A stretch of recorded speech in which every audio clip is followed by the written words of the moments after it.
i7 ગુજરાતનો અવાજ। નમસ્કાર દર્શક મિત્રો, i7 ન્યૂઝ ગુજરાતીની સાથે હું છું આપની સાથે પાયલ બામભણિયા। તો જોઈએ આજના મહત્વના સમાચાર। પ્લાસ્ટિક રેલિંગ અને પુઠ્ઠા બોક્સની આડમાં છુપાવી લાવવામાં આવેલ 70.89 લાખનો વિદેશી દારૂનો જથ્થો આંકલાવ પોલીસે ઝડપી પાડ્યો। આણંદ જિલ્લાના આંકલાવ કોસિન્દ્રા રોડ પર જેકે લોન્સ પાર્ટી પ્લોટ સામે સરકારી ગોડાઉનની પાછળ ખેતરની ઓરડી પાસે પોલીસે મોટી કાર્યવાહી હાથ ધરી હતી।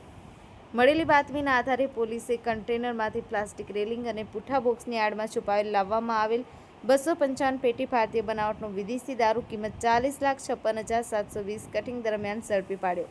પોલીસે આ કેસમાં ઉમેશભાઈ જસુભાઈ ઉર્ફે જસભાઈ પારેખ સહિત કન્ટેનરના ચાલક માલિક, દારૂ મોકલનાર અને કટિંગમાં મદદ કરનાર અન્ય અજાણ્યા આરોપીઓની ફોન્ટેજ જાહેર કરી તેમની શોધખોળ શરૂ કરી છે। આ સમગ્ર કાર્યવાહી પોલીસ મહાનિરીક્ષક Raghavendra Vats, Anand SP GG Jasani, DYSP SP કહાના માર્ગદર્શન હેઠળ પીઆઈઆરબી વનાર તથા આંકલાવ પોલીસ સ્ટેશનની ટીમે સફળતાપૂર્વક પાર પાડી હતી। Bureau chief Narendra Sharma, i7 news Gujarati, Anand.